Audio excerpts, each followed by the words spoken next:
Вікно відкрите. Скільки у нас часу? 45 хвилин. 45 minutes. 45. It will last 45 minutes. Huh? He's going to be here in 45 Yes. No.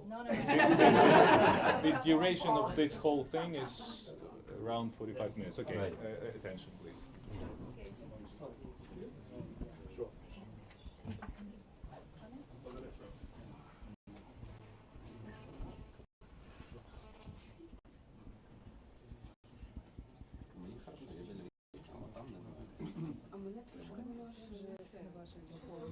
Нам хорошо. Тому ми можемо тут стояти до часу. Годинку.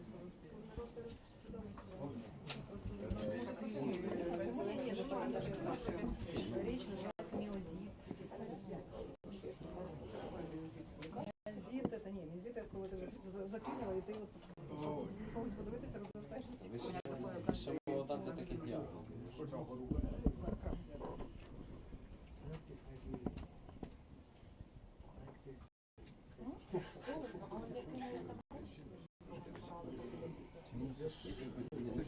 Ні, це я вас маю питати.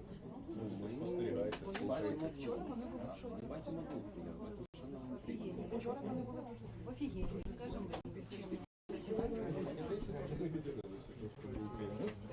вони тепер Зеленську дивляться, як Це добре. ну такі, людина, яка вміняє, не людина, яка вміняє, але надає інститут.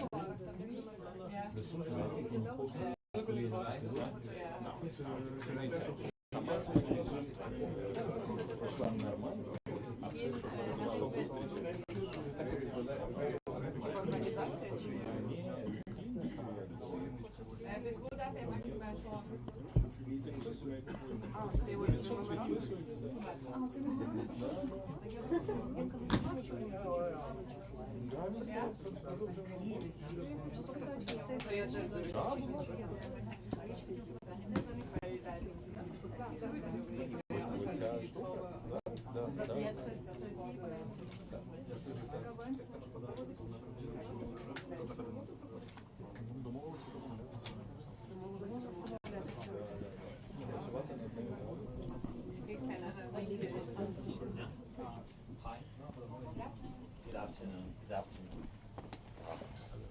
Hi. Hi. How are you? Good. Краще отак, It's not mine? щоб всі бачили, Oh, 58, so many people. 58 людей. Thank В you цій so маленькій much. кімнаті, да. You waited too long? No. Thank you, thank you. Nice. Тому краще, якщо вам зручно, трошки сюди розвернутися. Okay. Шановні колеги, dear colleagues, починаємо спілкування президента з журналістами за підсумком участі у Мюнхенській безпековій конференції. Я б хотів, чому ми були не проти і підтримав, я хотів з вами зустрітися, я хотів подякувати. Тому що про Україну, ви знаєте, що чим довше війна, тим про Україну менше говорили в світі і говорять. А для нас підтримка дуже важлива. Тому я хотів подякувати всім вам, подякувати за цю підтримку. I said that long war and our society needs very much your support. And that's why I wanted very much to thank you, first of all, for your work. Thank you that you speak about Ukraine. You know, all these messages are very important for us. This is big, huge work. Thank you. Okay, I'm ready for the questions. Yes, we'll start with French media probably. Okay. Yes. So we've been here for 2 days in Munich, and we're under the impression that it's the US that is ruling the show. It's basically saying we're going to deal directly with Russia, bypassing Europe, trashing Europe in public. Is that the impression you have as well? Thanks so much. So I have just my position about it, and I think that it will be a strong position. So we are very thankful to the United States, big donations and big support during 3 years of the war, bipartisan support, and we are very thankful to EU. For us, it's a similar big strategic partner. We are part of Europe, of the continent, and we will be part of EU, and that's why for us the voice of Europe has to sound at the same level.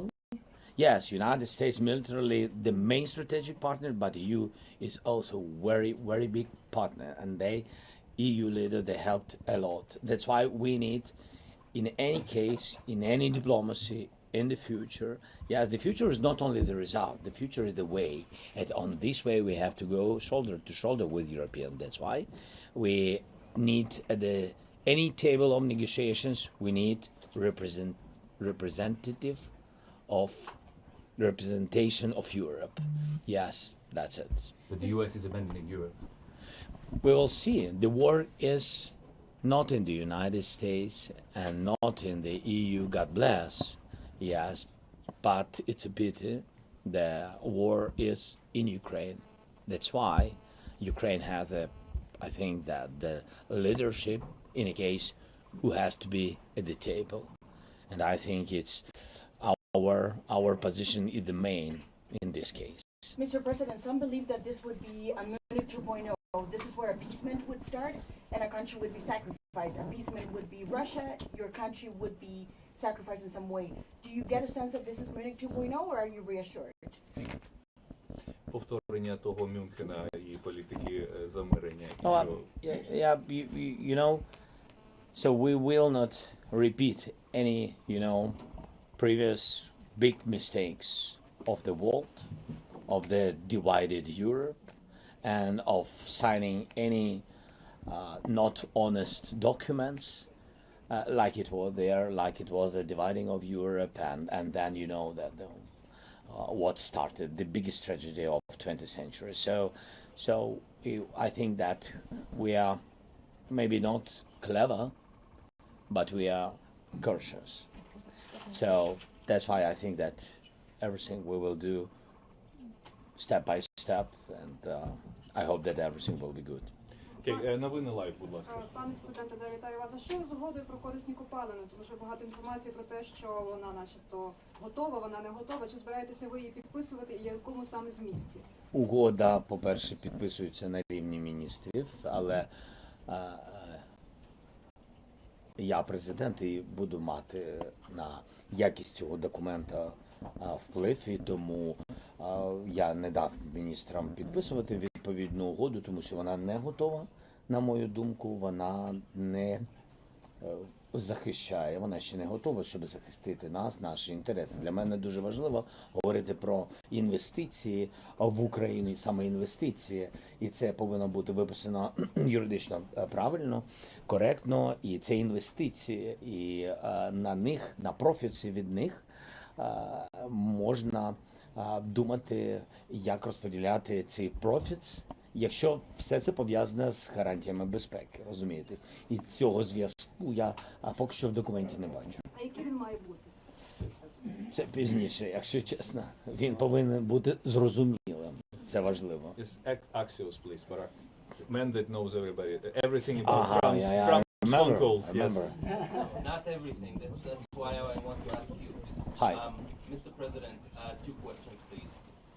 First, can you elaborate on the possibility of some sort of a meeting next week in Saudi Arabia between U.S. officials? I know that Steve Witkoff, the White House envoy, is going to Saudi Arabia, and President Trump said that U.S. officials will meet with Russian and Ukrainian officials in Saudi Arabia. Is there anything like that on the table? And second question, you're going to go to the region, to Saudi Arabia, to UAE. Why aren't you going to Israel also? Thanks so much.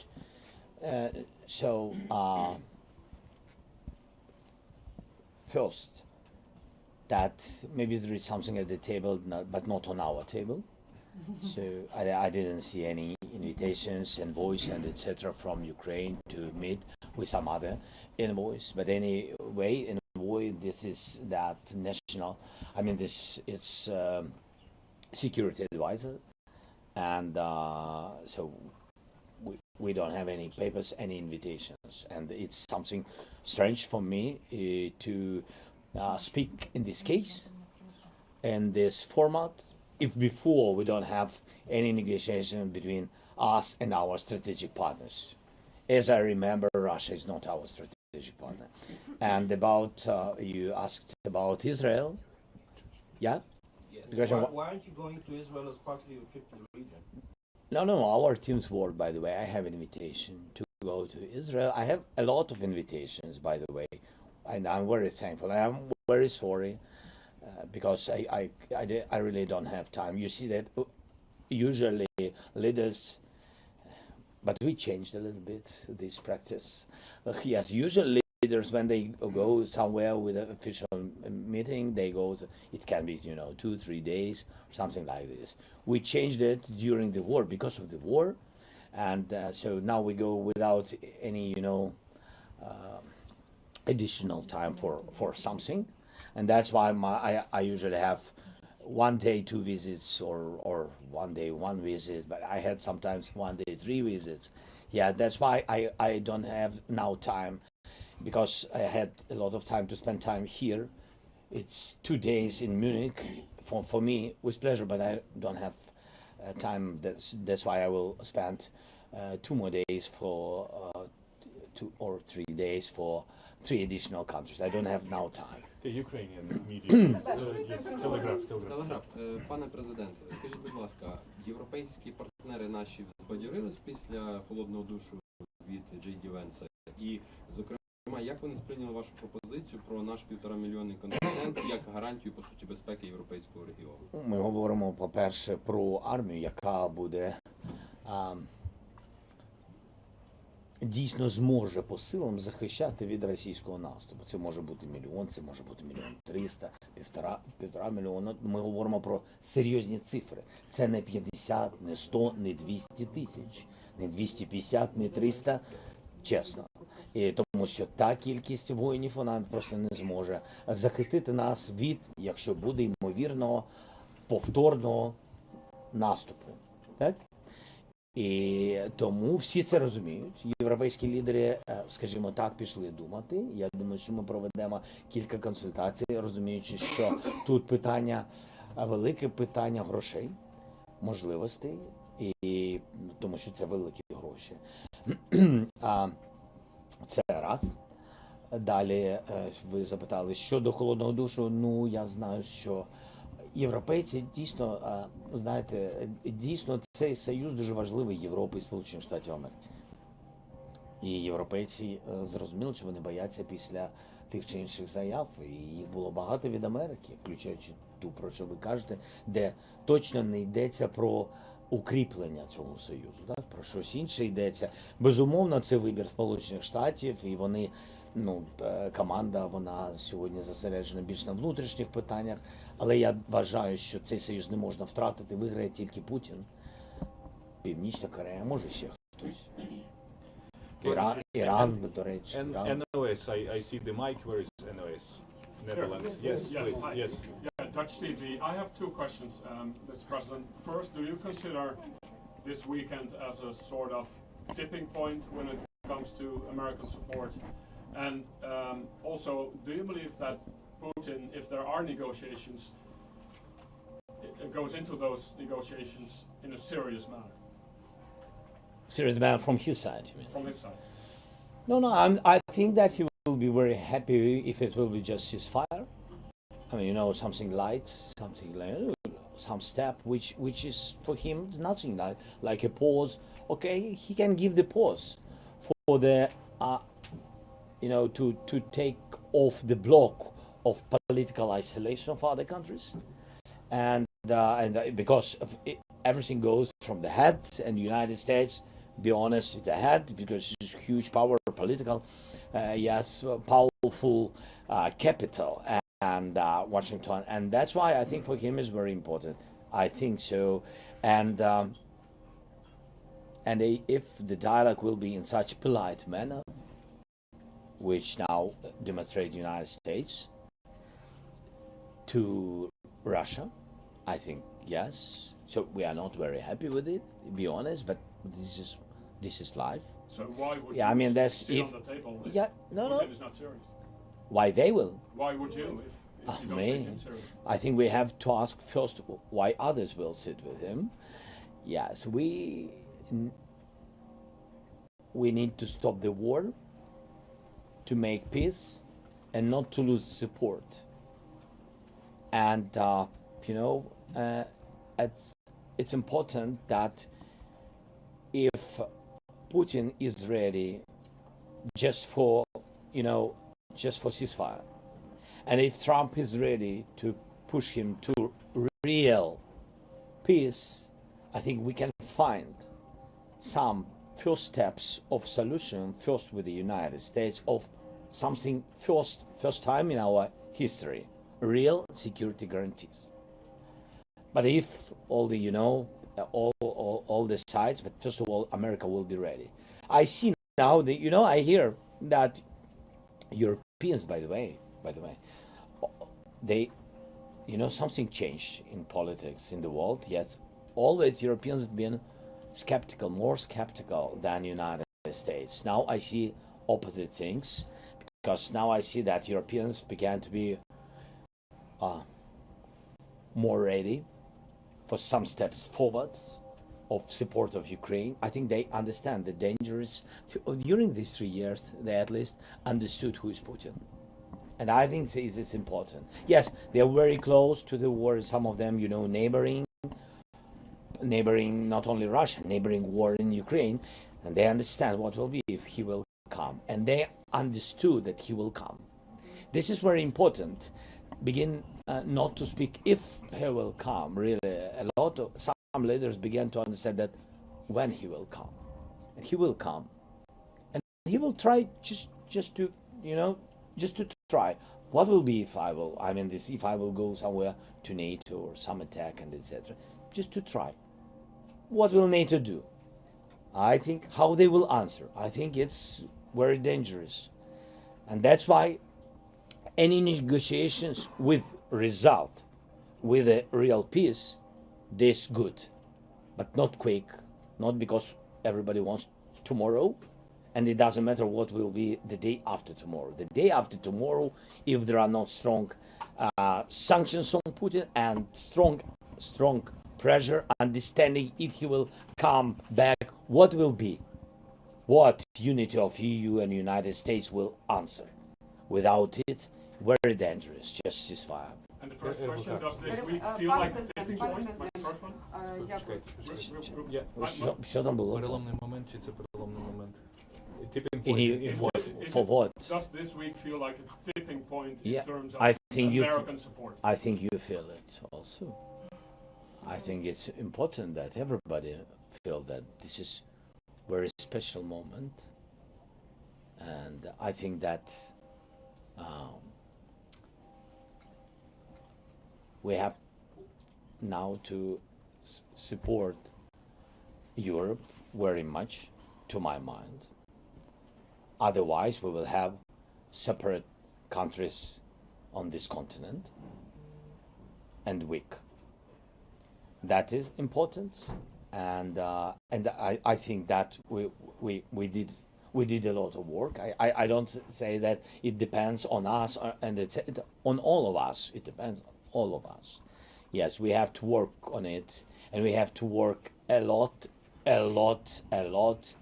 to unite USA and Europe. I think more strongly. To my mind, maybe I don't know everything. So. Пане президент, за результатами цієї конференції наші американські союзники кажуть, що за останні дні вони просунулись набагато далі у мирному врегулюванні цього конфлікту, ніж за адміністрації Байдена. Як ви відчуваєте за результатами цієї конференції, наскільки ми просунулись? І швиденько друге питання щодо переговорів. Вони очевидно будуть. Чи ми маємо вже розуміння, хто буде в нашій переговорі? Дякую. Очевидно, що нам це потрібно, але очевидно, що вони будуть, такого очевидно поки що немає. В якійсь перспективі. А в перспективі обов'язково. Так, робити треба все, щоб закінчити війну і принести мир в Україну, справедливий, сталий мир, це важливо, найважливіше сталий мир. Бо можемо порадіти тиждень, 2, місяць, 2, може 3 роки, може 5, а що після нас не буде життя? Буде життя, і тому не хочеться повернення війни. Куди ми просунулись?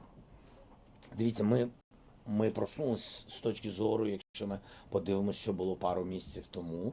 Я вважаю, що ми почали працювати з командою президента Трампа більше, набагато. У нас були зустрічі, у нас було сьогодні засідання сімки на рівні міністрів закордонних справ, був наш міністр, плюс сімка був міністр Рубіо, і так держсекретар, і були всі міністри сімки.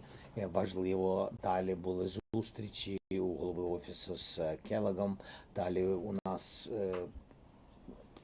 ви знаєте, віце-президент. Тобто ми просунулися з точки зору, що команди почали працювати. Є, ви знаєте, це важливо. Знаєте, як раніше було, чекпоінтс. Да, це дуже важливо, що ми йдемо, трішечки просуваємось. А по переговорній групи, по персоналі, ми розуміємо, хто там буде, крім вас, очевидно? Я не знаю. Реально, ми ще про це не говорили. Це щось друкують в медіа, я побачив, що хтось каже, що буде в Саудівській Аравії зустріч на рівні. Да. Навіть наш прапор поставили.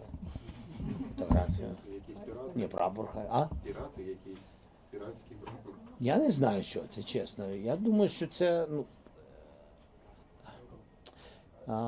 я думаю, що мені здається, всім потрібно звикнути, що не можна просто, знаєте, як сказати, завтра там і Україна там сидить. Як це раніше багато років було. Ми тут великі, ми вирішуємо, а ми вам скажемо куди. Будете читати, прочитайте, де ми вас чекаємо. Так, напевно, це не серйозна розмова. Так мені здається. Wall Street Journal, please. Wall Street Journal. Yaroslav. Yes, Associated Press next. Mr. President, Hi. thank you so much for this. Hi. Yaroslav. Trofimov. Yeah. I have a question for you. There's a lot of talk here about deploying European troops to guarantee an eventual ceasefire. Do you think Europe has the capacity to provide security guarantees on its own, or is it impossible without an American commitment? It's not right without America, without the United States, to have a strong security guarantee. It's not good. It's not, I think, correct, and it's not very strong without the United States to do security guarantees and to have some troops on the borders or somewhere on the front line, on the contact line, in some cities. This in the water. Like I said, it was. I'm sorry that. Like some person from the United States said that we are not sure that we are ready for boots on the ground. And I said, and what about ships on the water? Yeah, so who knows in what case it can be? Yes. So we have to work on it. But I think this is very important. If it's security guarantees and troops, it have to be from this unity. From United States and European partners, of course, who wants. But within the United States, I think it's weak, and it's not enough. We have understanding the number. I will not tell it if it's possible. The number of such troops, because you said exactly very, very correctly that. Are they capable? To have without the United States enough troops? I think this is the answer. Yes. Without the United States, not. I think so. For today, but the life is changing. So, for today. Okay. Ukrinform, then Associated Press, then DP. Дякую, Укрінформ, Ольга Танасійчук. Сьогодні ви сказали, що над стосунками з Білим домом відносинами ще треба працювати. Рідкоземельні метали ви вже згадали, в принципі, які ще ви бачите питання, мабуть, не проблеми. Чи піднімалися під час, все ж таки було багато зустрічей тут, в різних форматах, скажімо, чи піднімались питання активно виборів і зниження призовного віку до 18 років? Виборів ніхто не піднімає це питання, якщо чесно. Піднімає Путін. Іноді є голоси із Сполучених Штатів Америки, але на високому рівні ніхто не піднімає. Всі розуміють і наш закон, що це порушення закону, а найголовніше, що це можливостей немає. Дуже складно. А ви розумієте чому, в принципі, чому.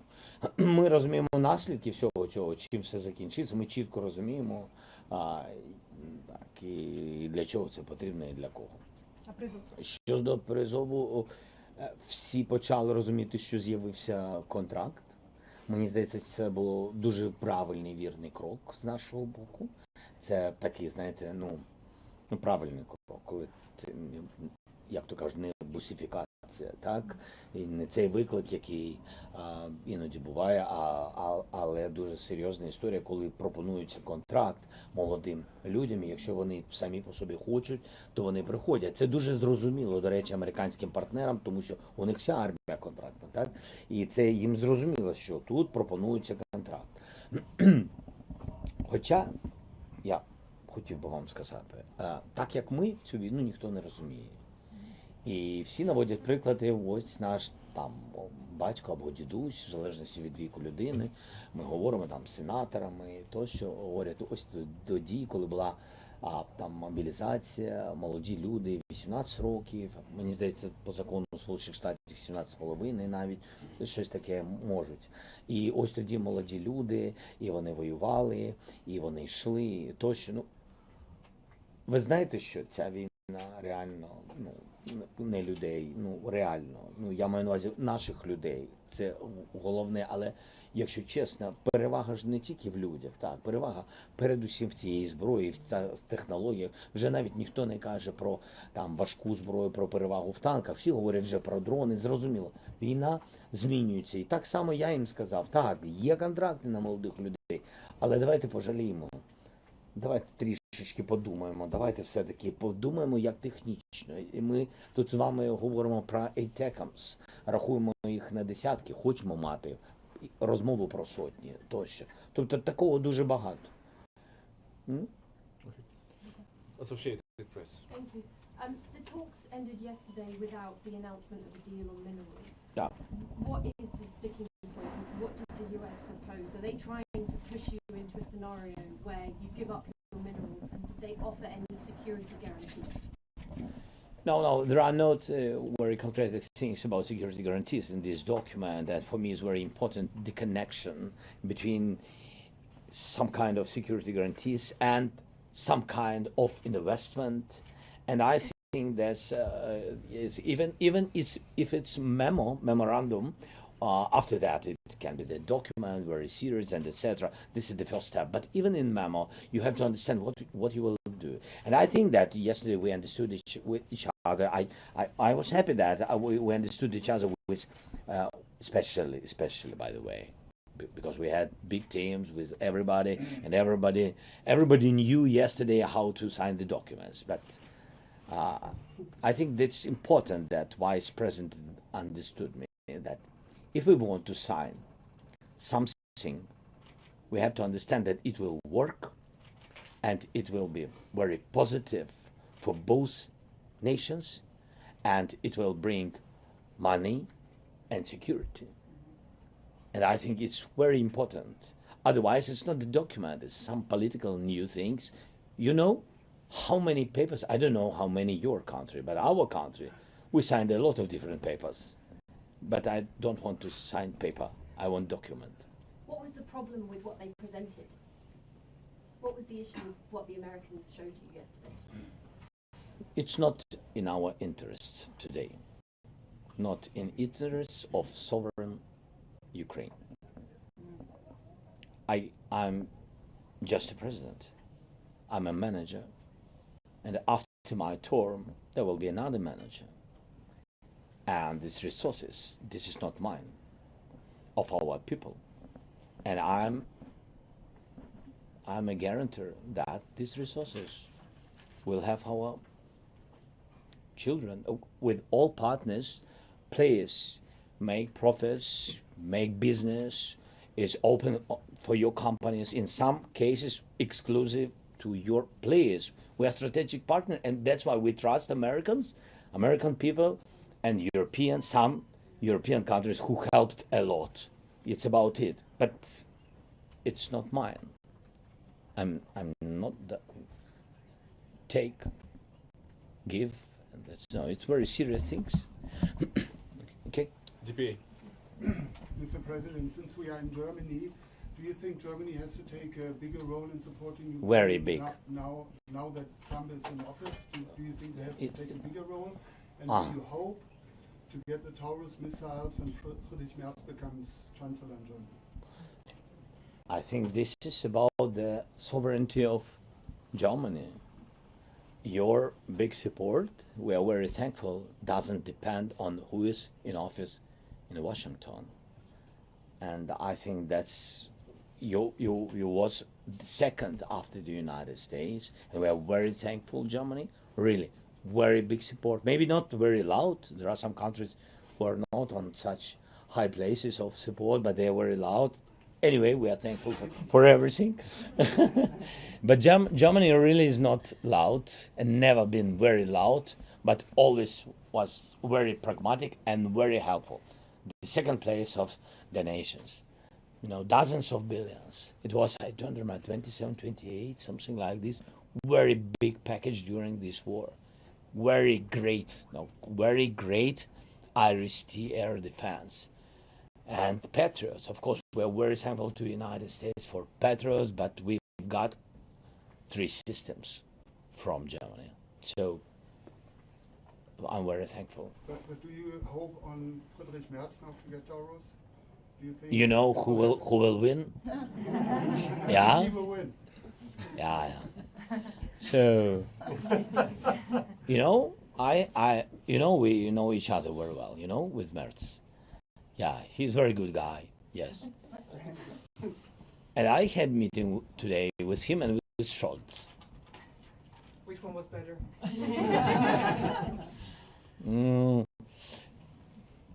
I will, when the day of your election, 23rd? Next Sunday? Yeah. I will tell you on Monday.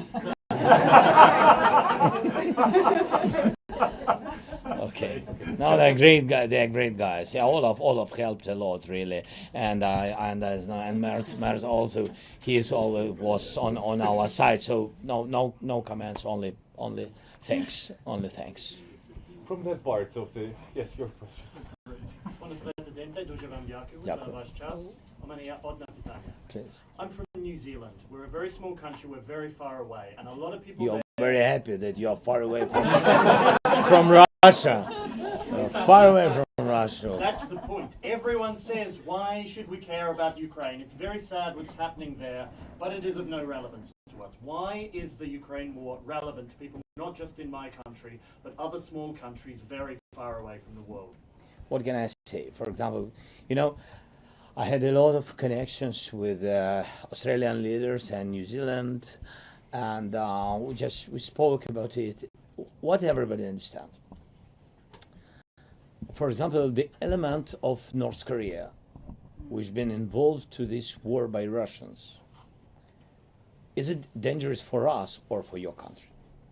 I don't know for whom is more dangerous, because that what we see, the North Korea, they learned a lot of knowledge, and they have a big experience how to use missiles, long distance drones, electronic warfare, modern electronic warfare, another war.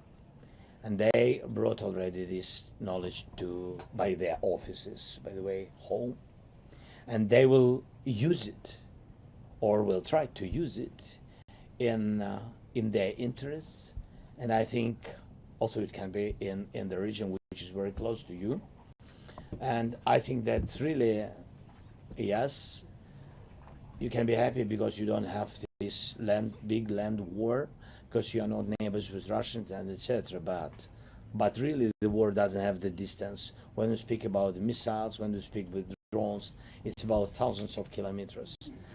So, and I think that if the most important, you know, the dangerous guys in your region, and I think that you understand that if Russia will win, another guy will try to do something in your region. I think so.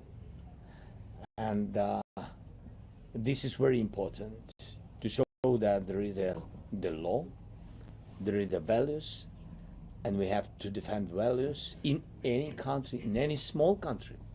First of all, in any small country, there are countries that can't fight, and they, God bless, they will not fight. And that's why we have to defend the interests of all the countries, not depending on their territory, soldiers, big or small army, or there are countries without army. We have to defend people's life. Okay? Thank you. Freedom. Коментар на виступ Венса. Ви поділяєте його думку, що демократія в Європі в такому занепаді знаходиться, як він описав це? І про миротворців, чи є, можна казати вже про пул країн, які, ну, хоч не публічно, кажуть, що вони готові у разі прийняття рішення, у разі позиції США відправити свої контингенти? Дякую. Це рішення. Я не можу сказати за ці країни, і я не буду їх називати, тому що все ж таки це внутрішнє спілкування лідера зі своїм суспільством, це рішення внутрішнє тієї чи іншої країни, але є позитивне розуміння деяких країн. Так, є розуміння і є готовність, якщо ви про це, допомагати Україні, і якщо Україна побачить, що контингент є дійсно одним із форматів або однією з складових гарантій безпеки, вони будуть готові відправити до нас свої війська, свій контингент. Всі все одно говорять про те, що це в момент ceasefire. Ми повинні розуміти, що просто людей ніхто квиток на війну забирати, купувати не буде, ви розумієте. Тому всі говорять про те, що це момент ceasefire. І коли є момент ceasefire, які гарантії безпеки, там є, наприклад, раз, 1, 2, 3. І один із пунктів може бути контингент. І є готовність вже деяких країн. А стан демократії в Європі, як його США оцінює? Я, чесно кажучи, мені здається, люди оцінюють. Я би подивився, чи хочуть люди жити в Європі. Ну, мені здається, дуже хочуть.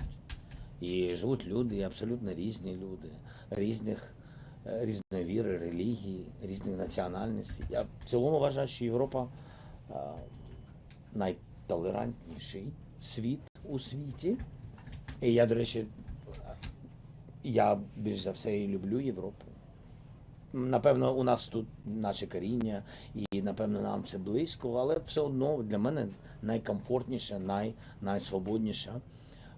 найсвободніша частина землі і частина планети. І я вважаю, що тут навіть найдемократичніше суспільство. From this part of the table, I haven't... Okay. Наталя Фібріх, ТСН. Пане президенте, після телефонних розмов Дональда Трампа всі чекали тут у Мюнхені почути якісь обриси мирного плану від американців. Ми почули дуже багато заяв, часто вони суперечать одна одній. От ви вчора мали цю розмову. У них є план? І конкретно Келлог про що буде говорити у Києві? Тобто є якісь конкретні пункти вже, які ви будете обговорювати? Ну, от дивіться, я би почав тут з Келлога, і тоді перейдемо до плану.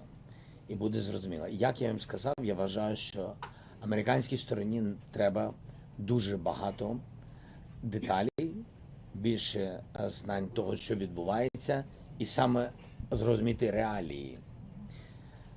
Не під чимось або не під кимось впливом, а самим зрозуміти, побачити це. Побачити військових. Від командування, я вважаю, до військових, до солдатів. Зробити все, аби знайти можливість, час, незважаючи на безпекові обмеження, буде ближче до фронту. Максимально. І я сказав пану Келлогу, я поїду з ним на фронт, якщо він готовий. Я йому сказав, що я повернусь від наших арабських друзів і поїду з ним на фронт, і якщо він буде готовий. Для мене дуже важливо, щоб він це побачив. Я дуже хочу, щоб він поговорив і мав доповідь від військових, і була у нього зустріч з генералом Сирським, і, може, ще з командирами бригад. Тобто, я дуже хочу, щоб ніхто йому нічого не нав'язував, а він просто пожив цим. І він, як людина, розуміння військове має, і досвід, і він, мені здається, це буде для нього важливо, що це інша війна. І він побачить, що відбувається. Наслідки у цивільному світі, наслідки, де все виглядає вже не дуже цивільно, через ракетні удари, у військовому напрямку. І після цього я дуже хочу, щоб все це він привіз президенту Трампу. Я про це і сказав Трампу під час нашої розмови. Я дуже чекаю Келлога. Я дуже хочу вас, щоб ви його все ж таки відправили. І я хочу, щоб він все це подивився, побачив, мав брифінги, мав доповіді, поговорив з різними людьми, з різними нашими військовими. Витратив на це і дуже гарно, що у нього є там 3 дні, мені здається, чи 2,5 дні. Так, я дуже цього хочу, щоб він все це привіз президенту Трампу. Він показав, він розказав. І мені здається, що після цього, напевно, ми будемо ближче до розуміння того, як ми бачимо це. Хоча б кроки. І після цього я готовий проговорити ці кроки з президентом Трампом. Ось, в принципі, на сьогодні моя мета і найближчі цілі. Okay, Deed Side, then LBUA, and then Sky News, and then probably 1 or 2 questions, and we'll finish. Deed Side. Anna Zaba from Inside. Thank you, Mr. President. From your conversations with the American delegation in the past days, do you have the impression that any of the points that Peter has made are negotiable? That is, no NATO, no Europeans at the table, no American troops? And do you agree with his statement that regaining Ukraine's territory before 2014 is not a realistic option? A difficult question. All these points are not in our dreams, but we are people. We understand that all these points are very difficult, and we can't go through these points without challenging.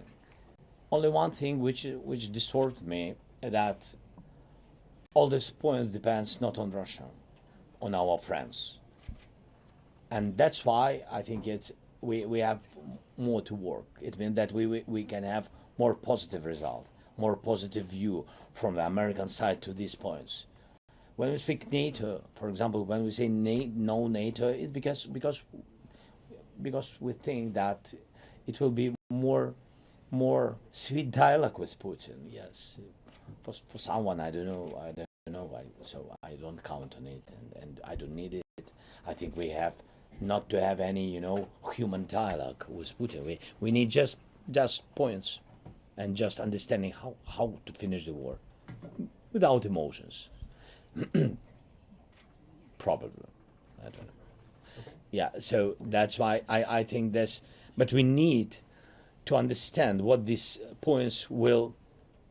will be the price of these points. As I said about NATO, the cheapest way, the quickest way, the cheapest, the more successful way to the ceasefire, which will really work, which will give security guarantees, real security guarantees, and which will bring all of us to diplomacy quickly, because we understand what does it mean NATO, Russia understand, United States. So everybody is in one boat, even with Russia, you understand? That's why I think it's the most cheapest and quickest. If really we understand that we want to finish this war as quick as possible, but alternative, as I said, alternative. Just look what does it mean NATO, number of troops, what security guarantees, training missions, money, and etc. Okay, if not this, the question is who will pay. I mean, who will pay 1 million army? Approximately. Who will pay? Now we have 40 billion deficit, as I said, to all the partners. 40 billion deficit in our budget. 40 billion. Army 800 plus 800,000 our army. Where will have this money? Where we will get? Who will pay? and of course, if it's not NATO, then we go to air defense very quickly. My question will be, good. Let's begin not speak about boots on the ground, just where America can help quickly. Patriots, systems. 2025, who will give us? If during the war, if during 3 years we didn't get such huge number. So yeah, that's all about the price of security guarantees. And when we speak about the Russian assets, and we have questions, but we have very quick answers. And we can say that North American money, good, give us 250 billions, which are here in Europe, frozen Russian assets. No answer. Okay, Elbe.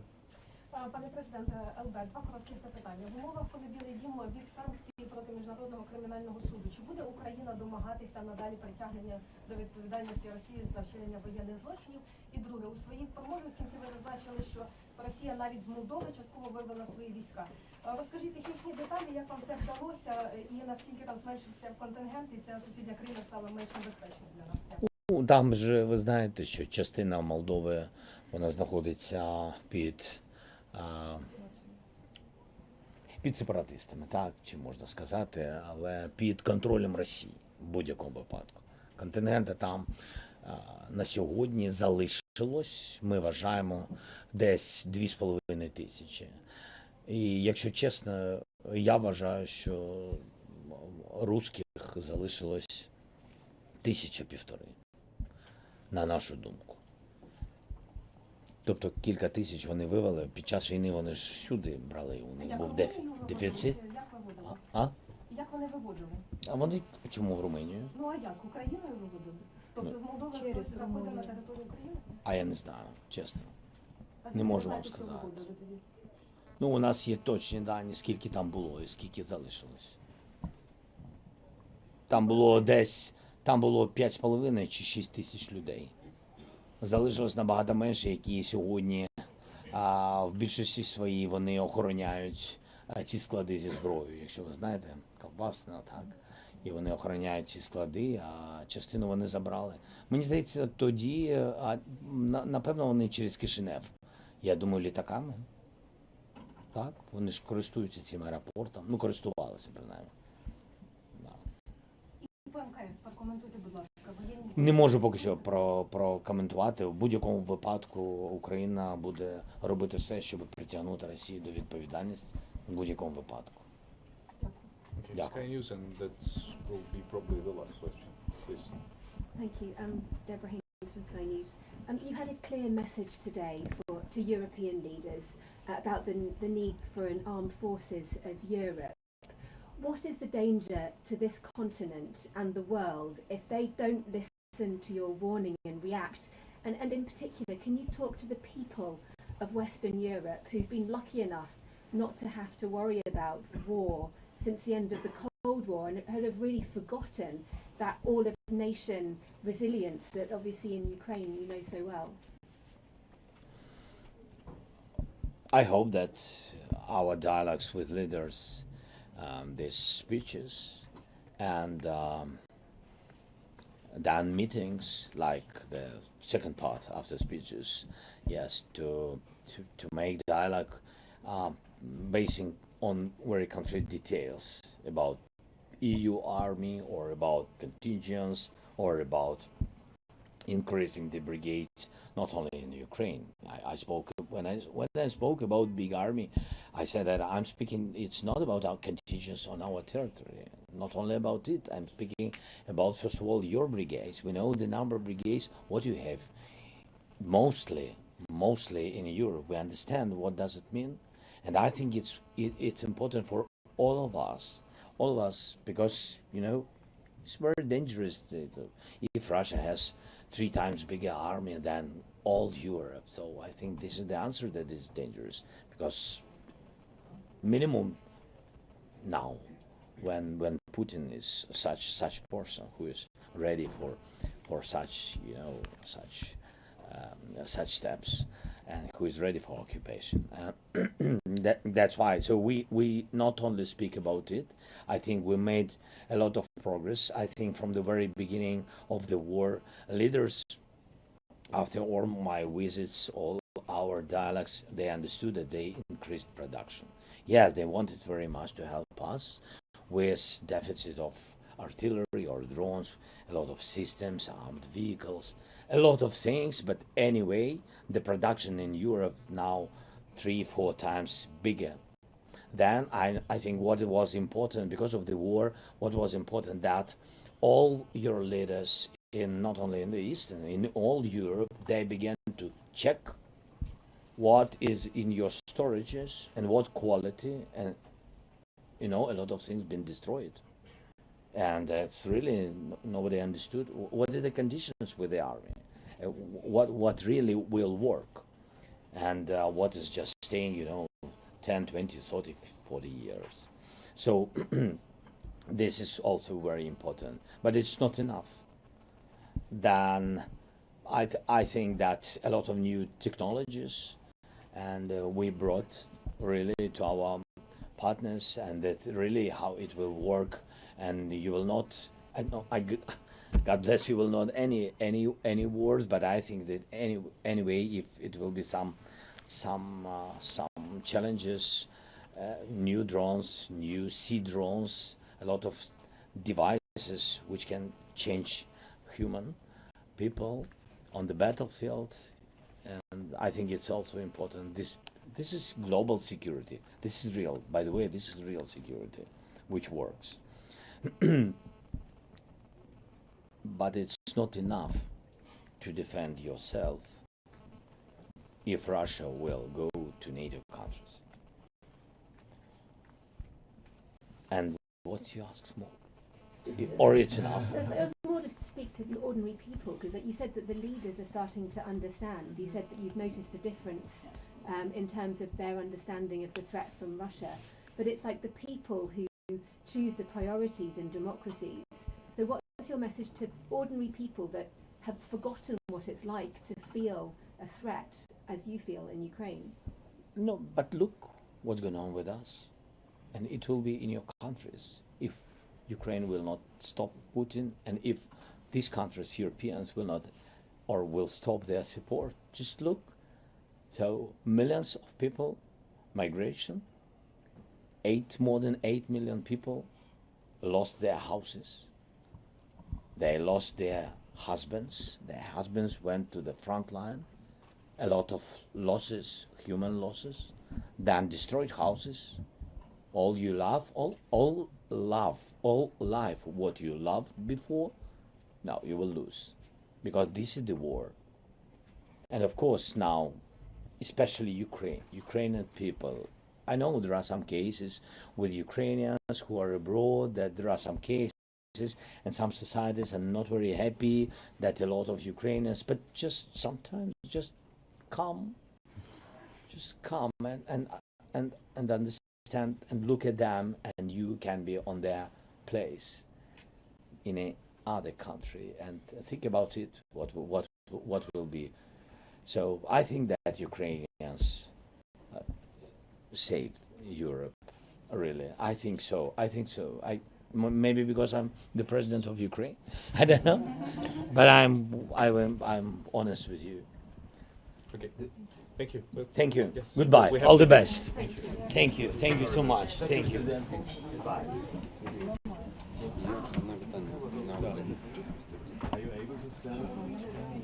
Все нормально?